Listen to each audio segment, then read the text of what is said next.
mais fácil isso aí. Mas aí, pessoal, vamos começar então pela primeira avaliação. Foi ambas bem tranquilas, espero que tá todo mundo já passado em todas as disciplinas aí do semestre, né? Tudo certinho, mas é bom a gente corrigir isso aí para ver certinho como é que tá, beleza? Então vamos por partes aqui. Vamos começar pela. Vocês conseguiram abrir aí o Siga para ir acompanhando, que eu acho que deve ser até mais fácil para vocês? Eu vou ver só se eu consigo tirar o de ordem aleatória aqui para vocês, aí fica mais fácil. Eu tinha colocado as alternativas, tudo de doenças infecciosas, tudo misturado, né? Senão fica até complicado para vocês. Questionários. Vou colocar a primeira aqui. Misturar as perguntas, não. Alternativa, não. Só vai sair. Não sei se vai alterar para vocês aí, né? Mas vamos lá, então. Vamos começar com a primeira aqui. Deixa eu ver. Aqui mesmo que eu preciso. Ó, essa era uma pergunta bem tranquila, né, pessoal? Em relação aos hospedeiros definitivos, podemos afirmar que neles ocorre o quê? A reprodução sexuada dos agentes infectantes. Essa eu acho que ninguém marcou outra coisa de vocês aí, né? Ou marcaram? Não tiver marcado, a gente pula para frente. Ou não conseguiram achar essa pergunta aí? Por mim, deu boa. Deu boa, né?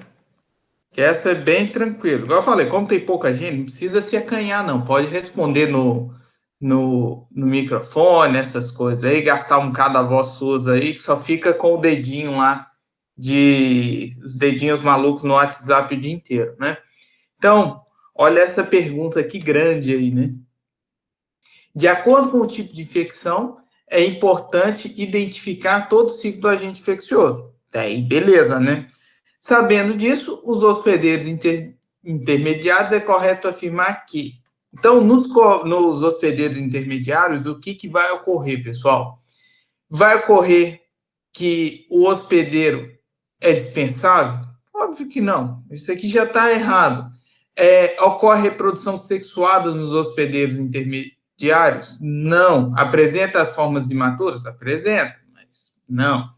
Neste hospedeiro ocorre reprodução assexuada e apresenta as fases maduras do agente infeccioso? Não. Os hospedeiros intermediários são os humanos todas as vezes?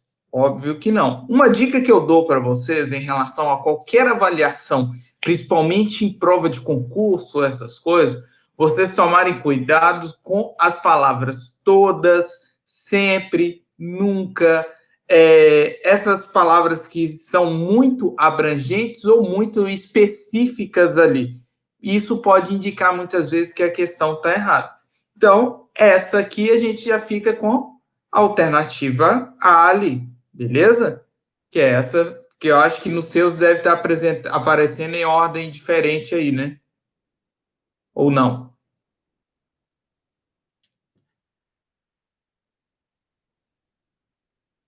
Não, beleza, que é isso que era a ideia mesmo. Senão, cada um ia passando o gabarito para a galera e era 100% para todo mundo. Não, tem que ser de cada um mesmo. Que eu não sei como é que vocês não fizeram isso, né? Se não fizeram, deram muito mole. Então, essa de verdadeiro ou falso.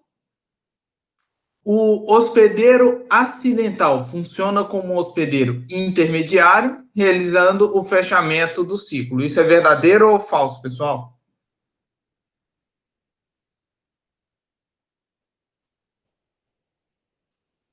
Vocês colocaram o que aí? Falso. Falso? Tá, essa aqui tá falso pra caramba, né? O hospedeiro acidental, ele não vai funcionar como. Ele funciona até como um hospedeiro intermediário, porém, ele não fecha o ciclo, só o hospedeiro definitivo que vai fechar o ciclo. Joia? Essa aqui, creio que ninguém errou, né? Qual que é a resposta certa aí, pessoal? Para estabelecer uma infecção nos animais, há vários fatores envolvidos, desde a capacidade imunológica até mesmo a idade, sendo que não é, a gente sempre tem que prestar atenção na questão, não é um desses fatores o quê? A espécie é um desses fatores, a raça também. Algumas espécies, por exemplo, cachorro não tem FIV nem FeLV, por exemplo.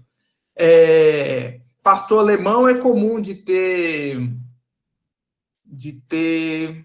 eu esqueci a doença, mas não vem ao caso.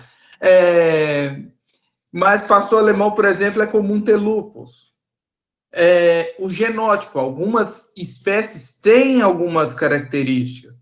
O sexo, por exemplo, cachorro macho não tem piometra. Eu sei que é uma síndrome, mas é um exemplo também. Agora, o comportamento do animal, se ele é bravo, se ele é manso, essas coisas, vai envolver uma infecção por uma doença? Não vai. Então, nossa resposta, a letra é aqui nesse caso. Entenderam? Dá um joinha aí, qualquer coisa. Sim. Beleza, passa para frente. Essa aqui é outra pergunta daquelas ridículas. Eu coloquei muita pergunta verdadeiro ou falso, bem ridícula mesmo. A respeito das infecções subclínicas, é correto afirmar que esta apresenta sinais claros de uma infecção. Óbvio que é o quê? Muito falsa. Essa a gente não tem nem dúvida, né? Uma infecção subclínica, sempre vocês vão lembrar de uma infecção subclínica, vou te dar essa dica também, de uma mastite subclínica, pelo menos é o que eu faço para lembrar, né? A mastite subclínica é aquela que é subdiagnosticada, a gente tem que fazer um CMT, uma contagem de células somáticas, espregnante, tudo, para ter o quê? A ideia que tem aquilo ali. No CMT é um exame, o California Mastite Test, ele é um exame subjetivo, mas ele indica mais ou menos o grau que temos ali dessa mastite. Agora, a gente não tem sinais clínicos claros ali. Essa aí é bem tranquila para todos vocês. Eu espero, né? Agora, indo já mais para as doenças fúngicas, né, pessoal? A respeito da aspergilose, é correto afirmar que a imunidade do animal comprometida causa a predisposição para essa doença. Agora, é causado por um fungo que apresenta característica desconforme ao penicílio, ou seja, que não é parecido com o penicílio? Não, ele é muito parecido. A principal forma de contaminação é através do contato com animais infectados? Não, não é, ele não é transmissível. Ela tem o contato que através da grama, vocês lembram do corpo estranho, essas coisas que eu comentei com vocês em aula? A secreção nasal serosa é o principal sinal clínico? Não, geralmente é uma secreção purulenta que esse animal vai apresentar. Apenas o ato de inalar o conídeo do fungo é necessário para infectar o animal? Não, se ele tiver a imunidade, ok, o que vai acontecer? Não vai ter o início da doença, perfeito? Agora, se ele tem imunidade, e também se for, inalou opa, tá ruim aqui, um conídeo apenas, o que vai acontecer? Não vai iniciar essa infecção, beleza? Então, o principal que nós podemos falar que é a letra A nesse caso. Perfeito para todo mundo? Já põe um Ctrl C, Ctrl V no sim aí, que eu acho que fica mais fácil para diminuir Perfeito. isso.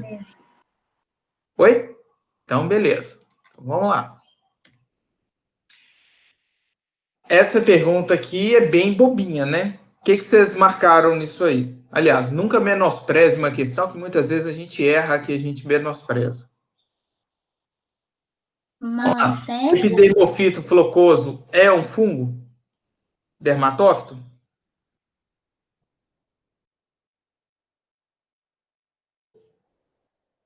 Sim. Pera aí que eu acho que chegou um negócio do correio ali. Pera aí.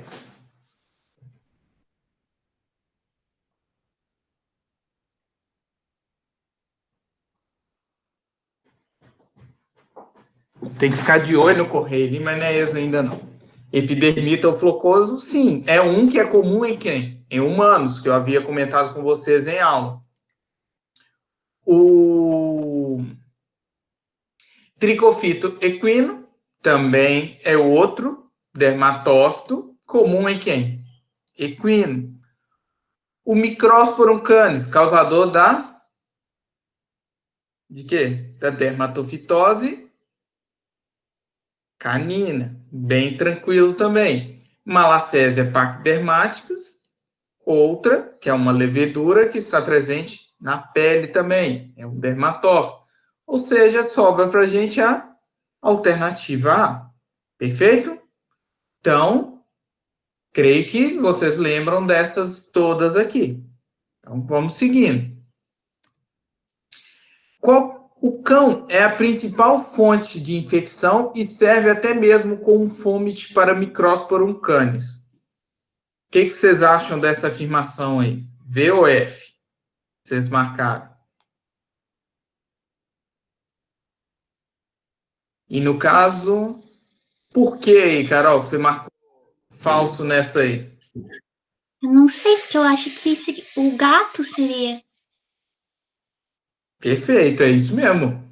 É falso para danar, porque a principal fonte de infecção são os felinos, que muitas vezes passam-se por assintomáticos, que é o que eu havia comentado com vocês em aula. Beleza? Ela é falsa para danar essa questão, essa afirmação, né? Mas, se não tivesse essa palavra aqui, ó, principal, e servir como fômite para o Microsporum canis, ela poderia ser verdadeira. Mas quando tem, igual eu falei com vocês, tomem cuidado quando tem principal, nunca, jamais, essas coisas, tomem cuidado com essas afirmativas dessa maneira. O principal problema, olha, de novo nós temos o quê? Principal.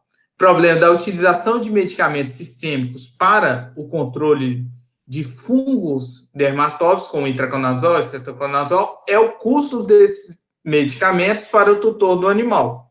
Isso é verdadeiro?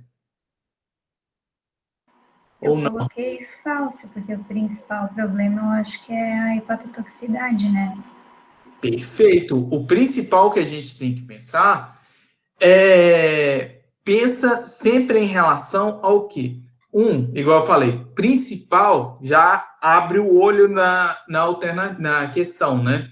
Mas hoje, quando a gente fala de pequenos animais, principalmente, exclui-se questão, é muito caro para o tratamento. Não, hoje em dia tem gente que faz até financiamento para pagar o, o medicamento que seja, entendeu? Então, custo é um problema? É, mas varia de proprietário para proprietário. Mas como aqui nós falamos de principal problema, o que nós vamos ter? Os efeitos colaterais. Perfeito o que a Bruna havia comentado mesmo. Então, vamos seguindo. Essa é uma questão bem simples também. A respeito da esporotricose, podemos afirmar que é uma doença cosmopolita, ou seja, tem em todo mundo. Sempre ela está em todos os continentes, porém, uma região não há presença desse fungo. Qual que é essa região? A região Antártica. América do Sul a gente tem pra caramba. América do Norte também tem casos. Europa também tem casos. Países oceânicos, tirei do furico, que não existe países oceânicos aí, só se for o reino perdido de Atlântida, né? Então, beleza para todo mundo, né? Antártica, por quê? Não tem nem ambiente para produzir fungo ali no meio do gelo. Pelo menos o esporo da esporotricose. Vamos seguindo, então. Outra de verdadeiro ou falso, a esporotricose é uma doença zoonótica, até aí perfeito, né? Sabendo disso, uma das maneiras de controlar a doença é a eliminação dos animais infectados e o imediato sepultamento desses animais no solo. O que vocês acham disso aí? Por que, Carol, que você acha que ela é falsa? porque ele é um daqueles saprófitos, né? Daí se colocar no solo, vai continuar o ciclo. Vai continuar vivendo ali no solo. Então, como é que pode ser tão falso essa afirmação, né? Então, vamos seguindo isso aí. Agora, outra de VOF. A criptococose é uma enfermidade exclusiva de felinos. Se atentem às palavras que fecham uma alternativa. Isso eu falo disso aí, que eu já fiz questão para concurso e já fiz vários concursos também, sei como é que é o esquema, né? Sendo que cães e humanos não apresentam nenhum risco no contato com os animais infectados, apenas o risco de infecções oportunistas. O que vocês acham disso aí? Falso. É falso, não tem nem o que pensar nisso aí, que ela não é exclusiva de felinos, a afirmação já se contradiz, né? Por quê? Sendo que cães não apresentam nenhum risco no contato com os animais infectados, apenas o risco de infecção oportunista. Como é que eu vou ter uma infecção oportunista se ela é exclusiva de felinos? Entenderam? Então, palavras de uma falciane essa frase aí, beleza? Então, vamos seguindo. O prognóstico para gatos infectados com criptococose, olha para vocês verem, sem apresentar sinais clínicos neurológicos e com uma lesão de 1 centímetro quadrado, ou seja, deixa eu pegar minha reguinha que sempre fica aqui para facilitar, né? A lesão é desse tamanhozinho aqui, ó. Vocês olham para a direita aí que tá eu com uma lesãozinha pequenininha, ó. É bem pequeno. Na face é considerável como o quê? Favorável, muito desfavorável, incerto, desfavorável ou péssimo. No caso aqui, ela é favorável, principalmente porque não tem sinal neurológico ali e é uma lesão que pequena. Então, a resposta é alternativa A. Essa é bem tranquila, essa aí. Então, vamos seguindo. Qualquer coisa, qualquer dúvida, pessoal, vocês me interrompem. Agora, essa aqui é interessante, né? Essa eu acho que eu comentei algumas vezes em aula. A respeito do Staphylococcus aureus, tem sido implicado em infecções oportunistas em animais e humanos. Lembrem que o quê? Ele é um habitante usual da pele dos humanos, essas coisas. Uma cepa multiresistente é caracterizada com alto potencial zoonótico. Ou seja, se ela é multiresistente, ela resiste a vários tipos de antibióticos. Qual o antibiótico que esta cepa é resistente e denomina seu tipo? Meticilina, sendo esse MRSA, MRSA, metoclopramida, ou esse MRSA também, penicilina, ou esse PERSA, procaína, esse PERSA e clorexidina. Qual o produto que é aí, pessoal? Essa eu tô achando que a galera teve uma duvidazinha, né? Então, eu tive dúvida nessa. Porque... então vamos por partes, para ficar mais fácil, né? Clorexidina faz sentido? Não, não temos nenhum medicamento. Primeiro, clorexidina não é um antibiótico, assim, por assim dizer, né? Procaína é um antibiótico? Não. Metoclopramida é um antibiótico? Não. Só aqui a gente já risca o quê? 3. Clorexidina, o antibiótico, vamos pensar nos antibióticos orais, sistêmicos ali, né? Sobrou para a gente penicilina e a meticilina. É comum termos bactérias resistentes à penicilina? Sim, é comum. Ainda mais com o uso discriminado que nós temos. Não é verdade? Agora, sobra para a gente só a meticilina, que são o quê? O Staphylococcus aureus resistentes à meticilina. É o MRSA, que eu comentei com vocês que era um potencial zoonótico, era comum de até eutanasiar esses animais, é comum essa ocorrência de ocorrer. E esse fato de ocorrer lá nos Estados Unidos, principalmente em residências onde tem idosos, pessoas imunocomprometidas, transplantados, essas coisas. Por quê? Essas pessoas, por ser uma bactéria multiresistente, ela é um problema. Então, a nossa resposta é a letra A. Beleza? Entenderam isso aí?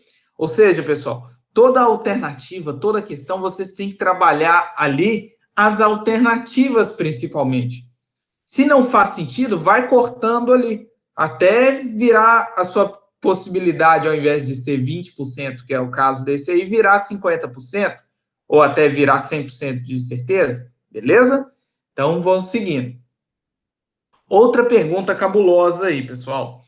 A realização de testes de sensibilidade a antibióticos não é recomendada quando os sinais clínicos são compatíveis com uma infecção bacteriana, como, por exemplo, Pseudomonas aeruginosa. O que vocês acham disso aí? Falso, mas por quê? Nós não temos nenhum sinal clínico patognomônico dessas infecções bacterianas, por exemplo. Não temos. O ideal é sempre realizar os testes de sensibilidade a antibiótico. Olha essa falsidade aí, beleza? Então, essa estava bem tranquila. Onde é comum, essa aqui é bem tranquila, essa acho que era de marcar mais de uma, se eu não me engano. Onde é comum encontrar isolados de Pseudomonas aeruginosa em um cão? Na orofaringe? Sei. Região das conchas etimoidais? Onde ficam as conchas etimoidais? No aparelho respiratório ali, né? Em piodermites superficiais, talvez, né? Aspirados bronco-alveolares ou na otite externa? O que vocês marcaram aí, pessoal?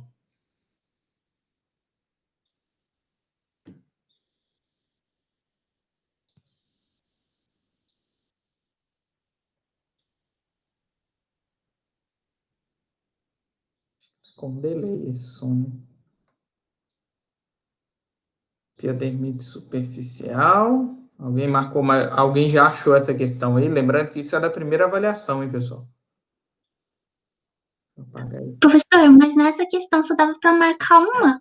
Só dava uma, né? Então, beleza. No caso, Carol, o Pseudomonas, se eu não me engano, são nas piodermites profundas. No caso, é mais comum encontrar isolado é na otite externa. Beleza? Então, lembre-se, pequenos animais aí, é bom a gente fazer sempre uma cultura, essas coisas, porque é comum a presença de quê? Pseudomonas aeruginosa nessa orelha. Beleza? Então, a resposta, essa aqui eu coloquei para confundir mesmo. No caso, essa aqui seria profunda.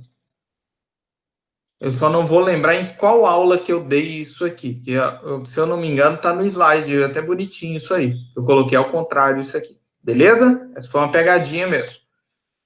Agora, essa afirmação aqui, ela é bem de boa, né?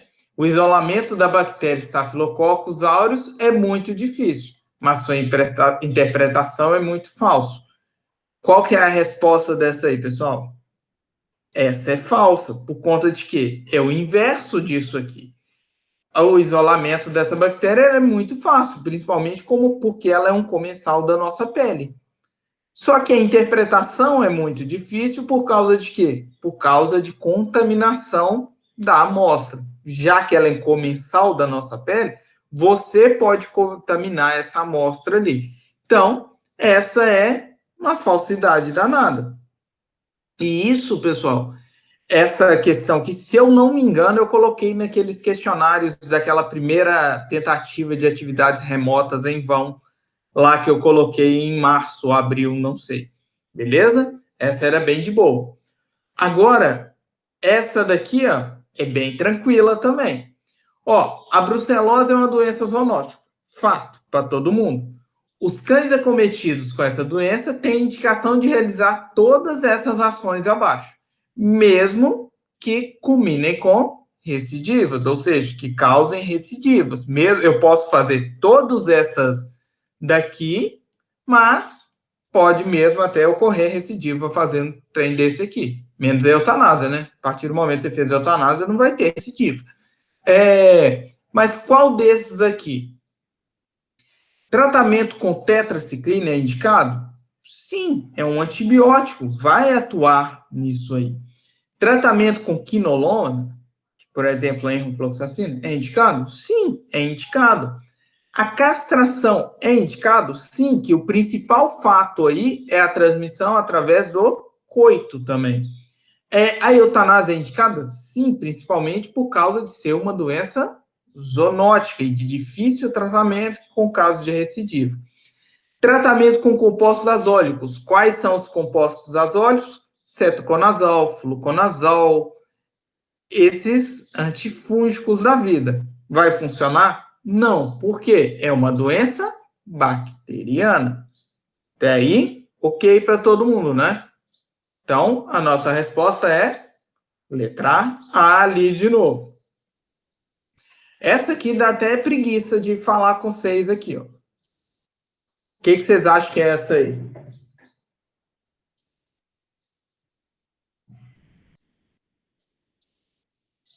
Qual o sinal clínico presente no botulismo que é característico das suas alterações? Paralisia flácida, espástica, disquesia, tetraparesia aguda ou paraplegia flácida? É a paralisia flácida, pessoal. Lembrar que a paralisia flácida é aquela que, tipo assim, você puxa o membro do animal e faz assim, tá? Aquela coisa molinha. Diferente do que? Do tétano, que é aquela paralisia que o animal fica esticadinho, travado lá. Beleza? Então, paralisia espástica não é. Lembre-se, paralisia espástica ela é inerente ao tétano. Disquesia, dificuldade para defecar, pode até apresentar, mas não é um sinal característico. Tetraparesia aguda não é característico porque esse animal inicia com uma paraplegia e vai uma paraparesia, desculpa, e vai evoluindo cranialmente. Então a resposta é paralisia flácida. Perfeito. Então vamos seguindo. Qual o principal motivo que não temos sinais neurológicos centrais nos casos de botulismo? Essa é bem tranquilo, né? Não atua no sistema nervoso? Óbvio que atua. Deixa eu ver se chegou o trem ali.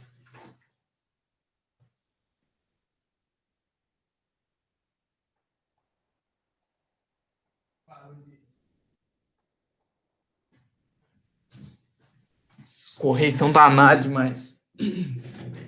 Não atua no sistema nervoso? Óbvio que atua, né? A gente acabou de falar da paralisia flácida.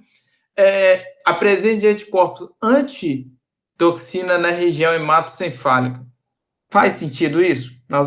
Tá cheio de anticorpo lá na cabeça? Não, imagina a quantidade de imunocomplexos que forma, né? Alta concentração de anticorpos antitoxina? Não faz sentido. Atuação do sistema nervoso linfático impedindo a migração para o sistema nervoso central. Eu não sei de onde que eu tirei tanta criatividade para fazer isso aí. Mas é o elevado peso molecular dessa toxina que impede o quê? O transpasse para o... Esqueci. Cefálico. Como é que chama o negócio? Que evitar o transpasse da barreira hematoencefálica. Achei a resposta. Mas entenderam isso aí? Então a resposta é a alternativa A. Bem tranquila também essa aí. Essa daqui é bem interessante aí, principalmente para a galera dos grandes animais. A vacinação anual, verdadeiro ou falso, né? Contra as clostridioses é recomendada anualmente para os cães e gatos. Vocês já vacinaram seus cachorrinhos, seus gatinhos, seus hamsters, sei lá o quê, com vacina para clostridiose?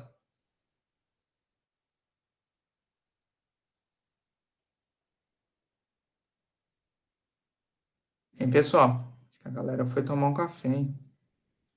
Não tem para pequenos, principalmente por quê? Porque a incidência é bem baixa. Então, é bem falsa essa questão, né? Não, apesar de poder ter, por exemplo, caso de botulismo, de tétano em pequenos animais, sua incidência é tão baixa que não justifica a vacinação. Então, essa é bem falsa. Outra de verdadeiro ou falso é comum a ocorrência de sinais patognomônicos em animais com leptospirose. O que são os sinais patognomônicos? Aqueles que são exclusivos daquela doença e a partir do momento que tem esse sinal, podemos afirmar que é essa doença. Ah, mas o cachorro fica laranja com leptospirose? É só a icterícia só causa em animais com leptospirose? Não, então não é um sinal patognomônico. Sendo assim, seu diagnóstico muito assertivo. Eu vi que na prova eu até coloquei errado a questão. Independente de exames complementares. Falso, né? Isso aí é bem difícil para responder, mas muito falso isso aí. Então, vamos seguindo, então. Agora, pegando bonitinho aí, são importantes reservatórios para da leptospirose, qualquer gênero ali. Qual que vocês marcaram? Essa é bem falso. Ou falso. Ixi, eu confundi, fiquei falando falso, falso, falso. Fácil. Vocês têm certeza que não é animais do gênero Anas? Ou os galináceos? Ou os felinos que comem ratos? Não. Mas será que é? Pera aí, pessoal. Agora é. É uma hora.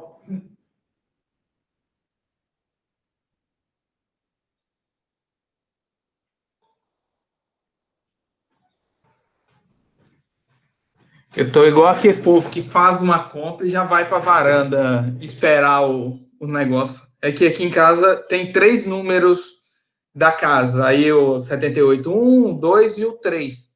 Aí o pessoal só bate o olho no 78 e chama na primeira casa. Aí fica aquela coisa ruim. Nunca chega para mim as minhas encomendas. Mas o importante reservatório é quem? Os bovinos. É o que vocês marcaram aí. Bem tranquilo. Agora, outra aí, né? O tétano é uma enfermidade comum entre pequenos animais. Vou até sublinhar aqui para ficar mais fácil, né? Sendo a espécie mais acometida, o cão. Aqui já vemos uma falsidade, né? Apresentando uma acessibilidade natural a essa enfermidade.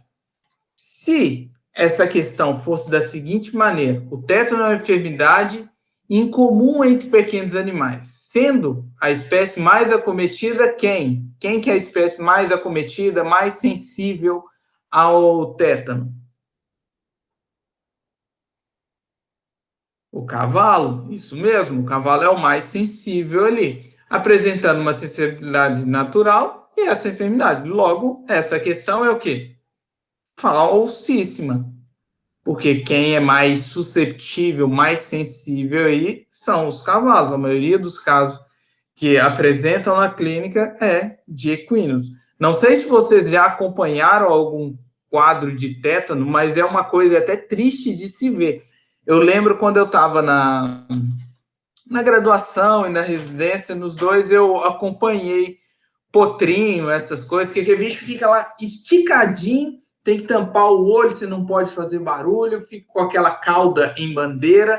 São sinais muito claros para ver o tétano assim. Você faz um barulho assim, o bicho já estica todo. Mas é feio, né? A maioria morre também, né? Aí, beleza. Então, vocês já viram aí. É bom ver essas coisas. Ah, mas eu gosto de cachorrinho, gatinho. Velho, vai lá ver. Tem trem que você não vai ver nunca mais na sua vida. Igual eu fico mó feliz de conhecer e conversar com o Robert, que é uma das únicas pessoas, se não a única pessoa que eu conheço que já teve contato com um animal com a fitosa na vida. Vocês têm noção? Que lá em Minas não tem esse trem há muitos anos. Por isso que é bom você ter qualquer coisa. Assim, corre lá e vê que tem coisa que você nunca mais vai ver. Entenderam? Vamos lá para frente, então. Para o diagnóstico de tétano nos animais, pode ser utilizado diversos artifícios. Qual desses a seguir não é uma alteração sugestiva de uma infecção para o tétano? Essa é uma bem tranquila, né? Olha, alteração no ritmo cardíaco pode ter? Pode. Esses animais podem ter uma alteração cardíaca. Pode isolar a bactéria no local da lesão? Pode também. Elevado titulação de anticorpos contra tétano? Pode apresentar também. Elevação de CK ou creatinoquinase no teste bioquímico sério pode apresentar? Pode. A CK, quando tem alteração muscular, vai apresentar ser elevado. Eu nem sei se vocês já fizeram laboratório clínico e eu coloquei isso aí na questão. E outra é o quê? Inibição completa da contração após a anestesia. O que acontece nesses casos? Quando você anestesia um animal que está com tétano, vamos supor um cavalo com tétano, ele ainda vai manter o quê? A sua paralisia espástica. Agora, se é uma outra alteração, a partir do momento que você anestesia esse animal, ele relaxa. Entenderam? Essa é bem tranquila. Então, a resposta é o quê? A letra A ali. Joia? Vamos seguindo. Essa foi a primeira avaliação. O que vocês acharam? De boa? Entenderam os erros que vocês tiveram, se tiveram? Eu acho que todo mundo que está aí, todo mundo que fechou a prova 100%. Eu acho que quase ninguém fechou também. Beleza? Então, vamos seguindo, então. Eu vou deixar esse negócio no YouTube, eu faço e coloco no Classroom lá para ficar mais fácil e coloco até mesmo no Siga para ficar mais fácil. Agora vamos para outra aí, né? São sinais clínicos da erliquiose canina, exceto causa letargia na erliquiose? Causa, é bem comum. Depressão, o animal fica deprimido? Fica aquela coisa apática e tudo mais. Pode ocorrer epistaxe. O que é epistaxe? Sangramento nasal ali? Pode ocorrer. Perda de peso pode apresentar também? Pode apresentar, é comum ocorrer isso aí. Alotriofagia pode ocorrer nos casos de erliquiose? Vocês lembram o que é essa alotriofagia? Conhecida também como pica ou apetite depravado? Não é comum. Então, nossa resposta é a letra E. Beleza? Isso aí, bem de boa, né? Olha, essa afirmação aqui é bem interessante, né? A localização da mórula na célula infectada por Ehrlichia canis é um exame muito sensível. Isso é verdadeiro? Você pegou uma lâmina lá, tá? Aquele esfregaço sanguíneo lá, colocou no microscópio. Vamos observar ele de cara? Não. Agora, se eu localizei essa mórula ali, ela é aquilo ali mesmo. A gente não tem dúvida. Tem o quê? Uma alta especificidade. Aí, quase que dá para concordar, mas é muito falso, principalmente por causa dessa sensibilidade. Não é tão sensível assim. É praticamente insensível. Você tem que ter um bom olho, uma boa experiência para localizar facilmente essas mórulas. Perfeito? Então, vamos seguindo. Qual classe medicamentosa tem para o tratamento... Tem indicação para o tratamento das riquecioses, como a anaplasmose e a erliquiose. Os nitroimidazólicos, que eu nem lembro qual que é, tem? Não. Cefalosporina, por exemplo, cefalexina, tem? Não. Barbitúrico, eu coloquei outro anestésico de novo aqui. Por exemplo, fenobarbital para tratar erliquiose na plasmose? Não. Aminoglicosídeos, por exemplo, eu sempre fui péssimo em farmácia, pessoal, nunca lembro essas coisas aqui. Lembro a dose de cada um desses medicamentos que eu comentar com vocês, mas não sei a classe desse aí.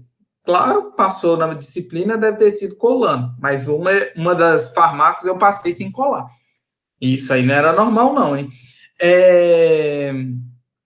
Amoxicilina, por exemplo. Não, sobra para a gente as tetraciclinas. O que a gente usa com certa frequência para tratar anaplasmose e erliquiose? É a doxiciclina, que é uma o quê? Tetraciclina. Perfeito? Então, vamos seguindo isso aí. E essa aqui, pessoal, essa era de marcar mais que uma, né? O que vocês marcaram aí? São causadores. Quando, tipo assim, eu falei que poderia ser mais de uma, coloquei o Szinho, aquelas coisas na alternativa em cima, mas aqui a gente já observa que está o quê? No plural. Se são causadores, a gente já coloca que é mais de uma. Calicivírus causa tosse dos canis? Não. Herpes vírus tipo 2? Também não. Agora, Bordetella bronchiséptica, adenovírus e o parainfluenza, ambos causam. Então, temos quem? Esses três aí. Perfeito? A, B, C. Então, certinho. Completando essa frase aí, pessoal. A bactéria Bordetella bronchiséptica reconhece os receptores específicos de onde? Na última questão ali, a gente já falou que é o quê? Causador da tosse dos canis. Tosse é o quê? Sistema respiratório. Então, a gente já corta o quê? Para quase todos aqui, né? Do epitélio muco. Olha para vocês verem. Nada a ver, né? Vascular? Também não. Vascular ciliado ou muco ciliar? Aí já fica melhorzinho, né? Intestinal ciliado? A gente não tem cílio no intestino, pelo menos que eu saiba. Aí, beleza. Já sobrou a e C aqui no caso, né? E se liga efetivamente ou fracamente? Se liga efetivamente. Então, a gente já corta essa daqui também. Vai fazer o quê? Escapar do sistema imune e causando lesão o quê? Tecidual. Então, a gente fica com qual? Com a alternativa A. No meu caso aqui, na sua talvez é diferente. Alguma dúvida desse aí? Esse é bem tranquilo também. Então, vamos seguindo.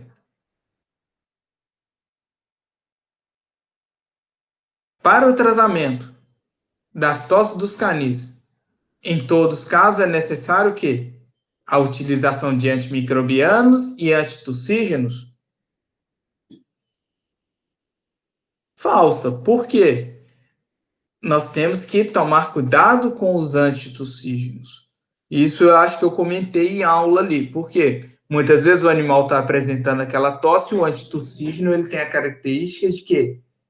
Reduzir a resposta à tosse ali. E pode ter acúmulo, pode dar uma pneumonia aspirativa, essas coisas, altas rates. Então, essa é o quê? Presta atenção nessa falsidade aí, que é falso. Muitas vezes não necessita nem de antimicrobiano e nem de fazer nada, porque é uma doença, na maioria das vezes, autolimitante.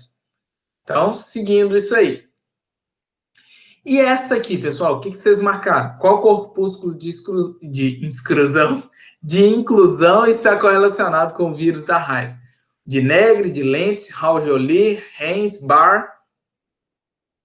No caso aqui, alternativa A, que é a corpúsculo de Negri. A de Lentz é de qual?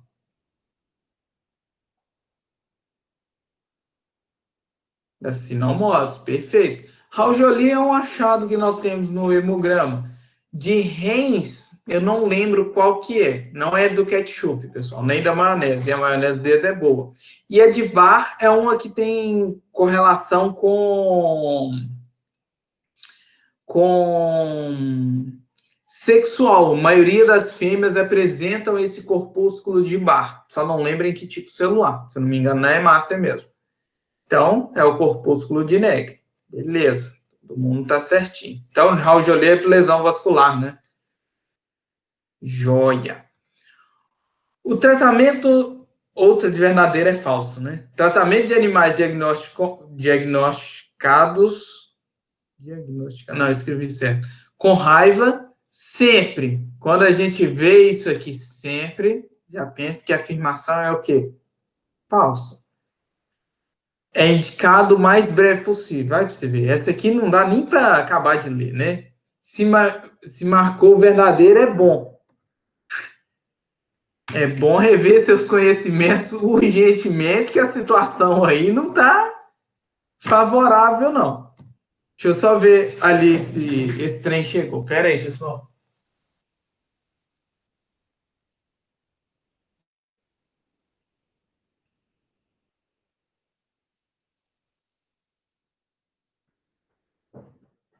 Eu só ouço o barulho do carro ali, toda hora tem que ver. Senão, então isso aqui, se marcou verdadeiro nessa aí, é que eu não consigo saber quem marcou qual em qual, sabe? Se eu conseguisse e visse que alguém tivesse marcado verdadeiro nessa aí, eu acho que eu zerava a prova de tão ruim que é essa daí. Essa aí, pelo amor de Deus, né?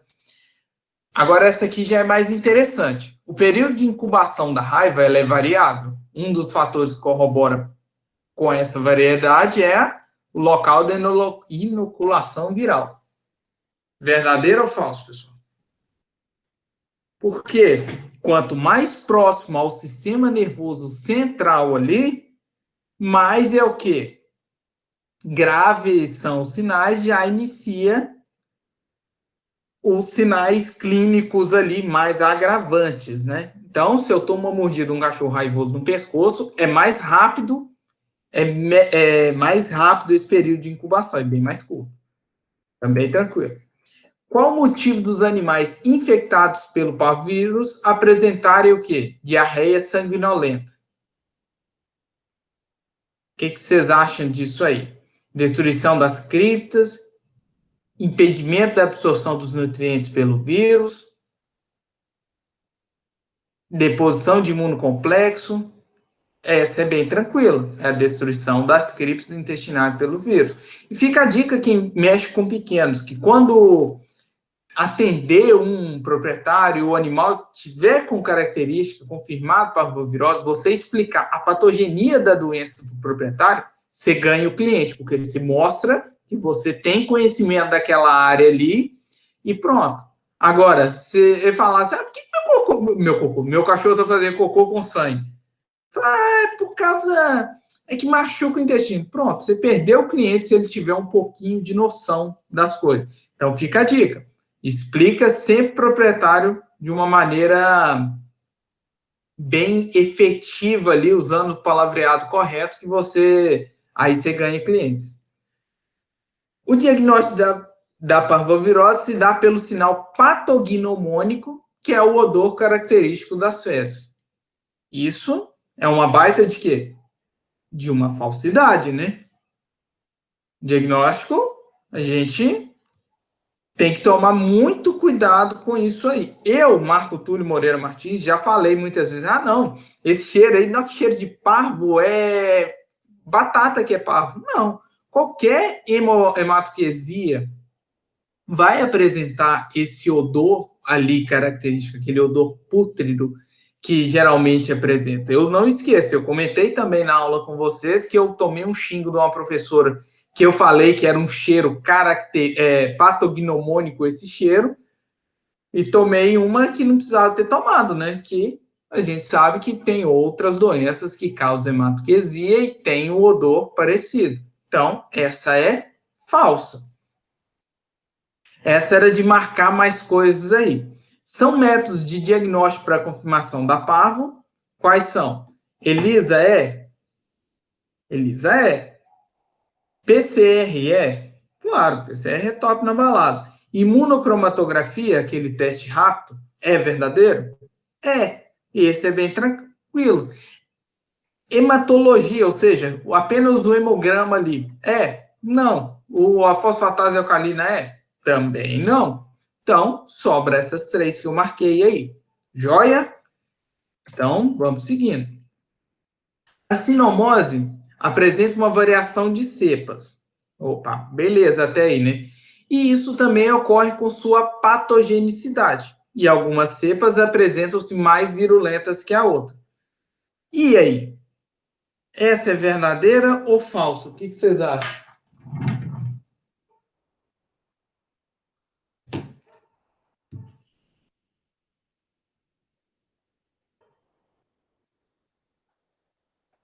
Essa é uma baita de uma verdade, né?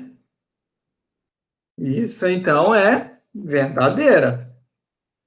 Então, e essa outra afirmação?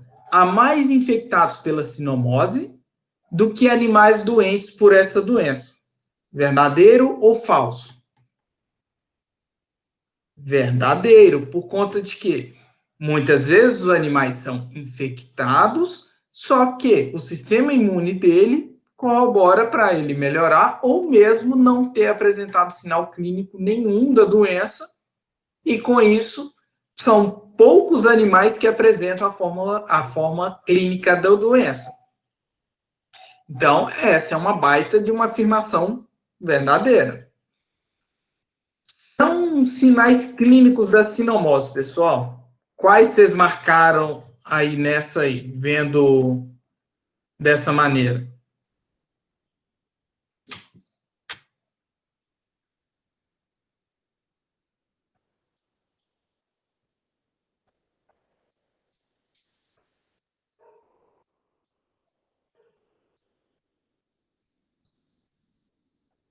Menos a última, menos ganho de peso? A, B, C, D, F, G. Ó, anorexia? É. Febre? É. Beleza. Secreção ocular serosa? Nós vamos ter secreção nasal purulenta? Vamos ter. Ceratoconjuntivite seca? Vamos ter também. Mioclonia? Vamos ter. Convulsões podem ter. Mas secreção ocular serosa? Não. Nós vamos ter secreção ocular purulenta também. Beleza?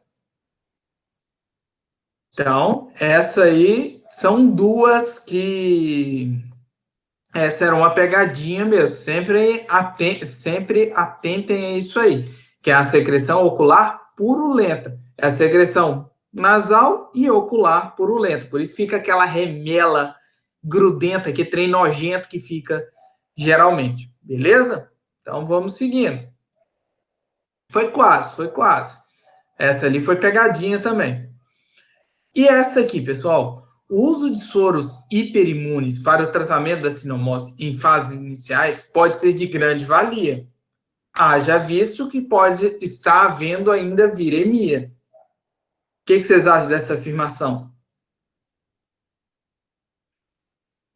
Verdadeira. Por que ela é verdadeira?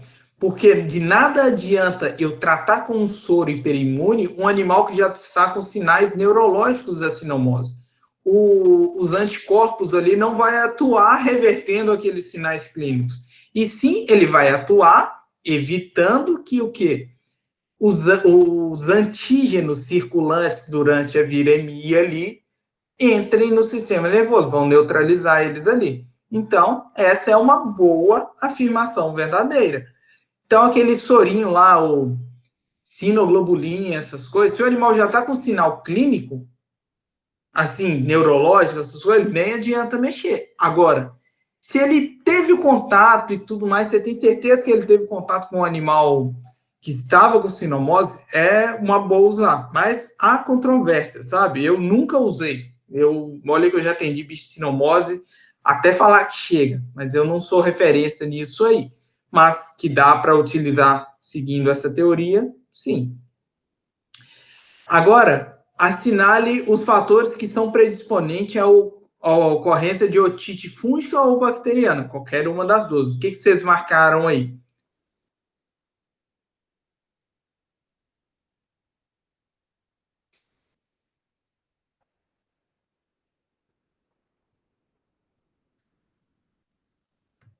Não tem aqui. Tá acabando já, pessoal.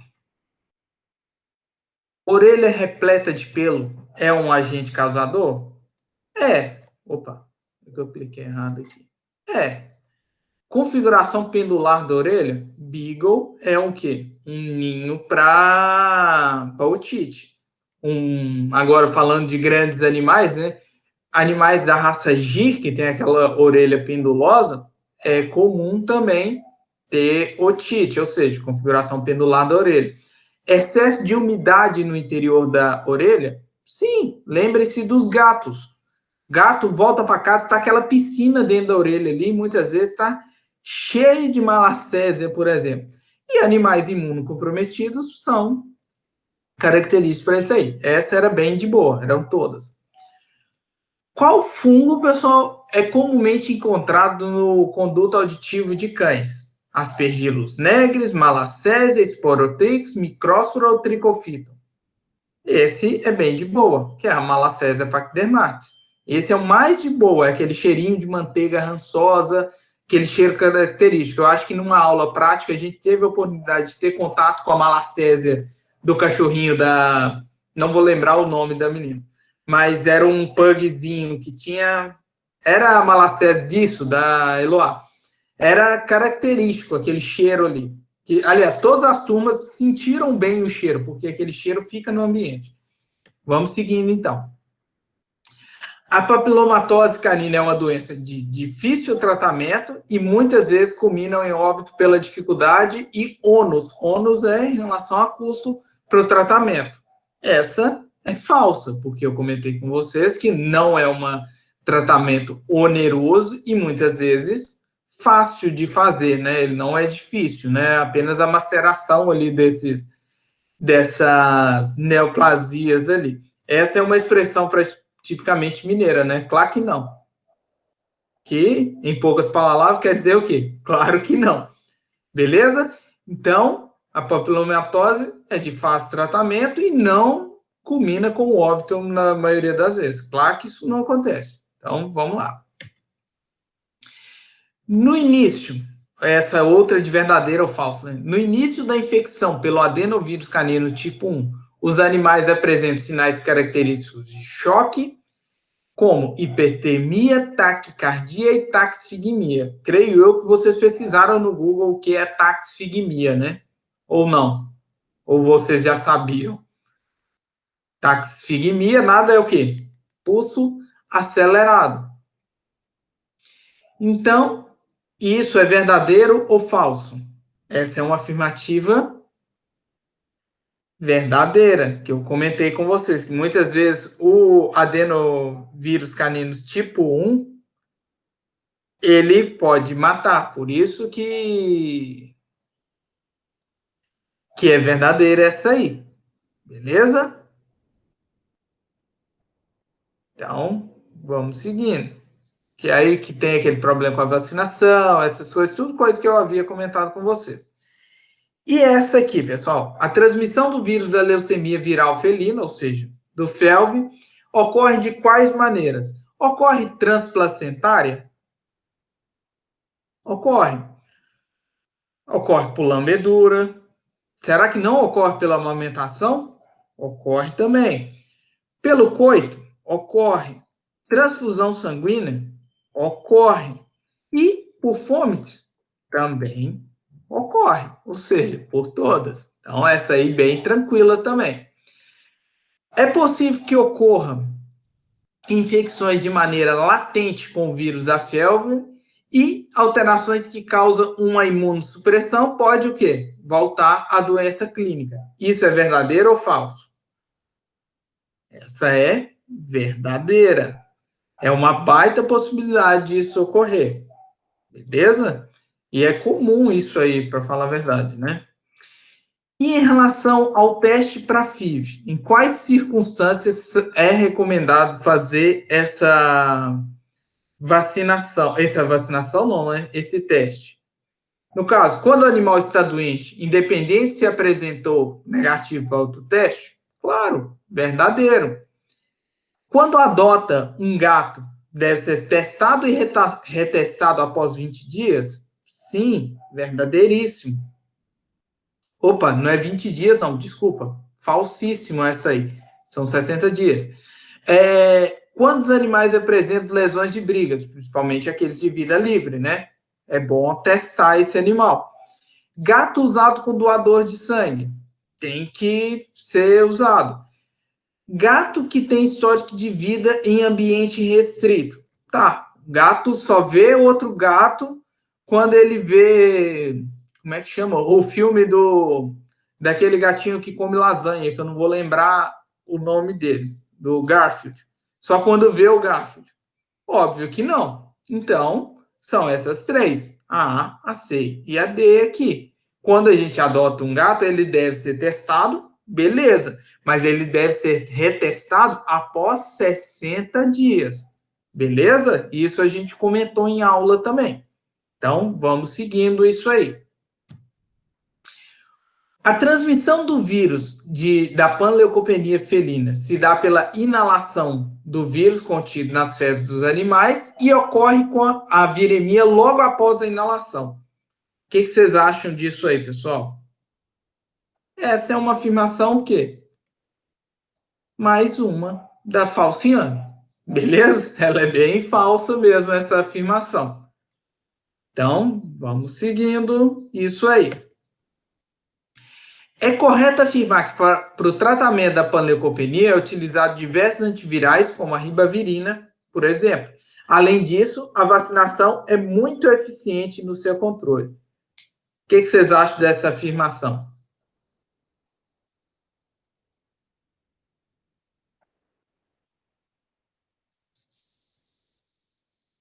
É uma afirmação errônea. Por quê? A ribavirina não é utilizada para o tratamento da panleucopenia. A vacinação é eficiente, mas tem há controvérsias também, que nós já discutimos isso nas aulas. Então, vamos seguindo, estamos quase acabando. Cuidado com esse falso aí. E esse aí, pessoal? O que vocês marcaram desse aí? São hipóteses para causa da PIF.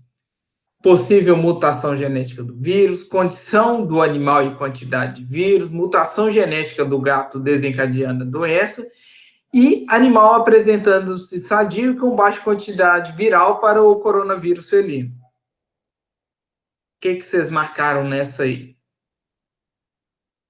A e a B. Mutação genética do gato só se o gato virar um X-Men. E se o gato está sadio com baixa quantidade viral do coronavírus felino, óbvio que ele não vai apresentar o PIF. Beleza? Então, seguindo. Quacabanja. Alguns gatos apresentam PIF devido a características próprias deles. Tá. Como, por exemplo, a expressão do antígeno P27. Os que não expressam esse antígeno não apresentam a doença. Ela é falso. Quem que expressa esses antígenos P27 aí? Que doença que é?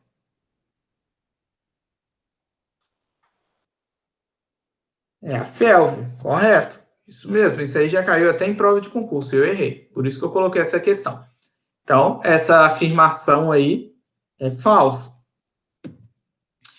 Um método eficaz para controlar infecções do complexo respiratório felino é isolar o maior número de felinos possível na mesma área. Essa é uma afirmação verdadeira?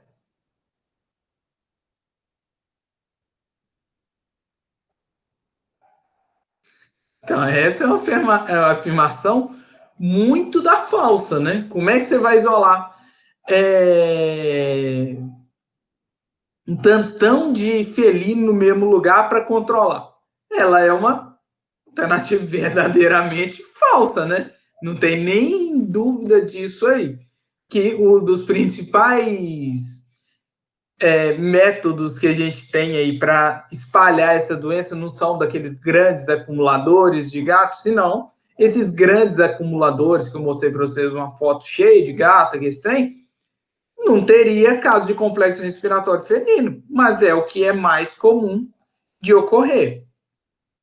Estamos quase acabando. Então, são sinais desse complexo respiratório felino quais, pessoal? O que vocês marcaram aí?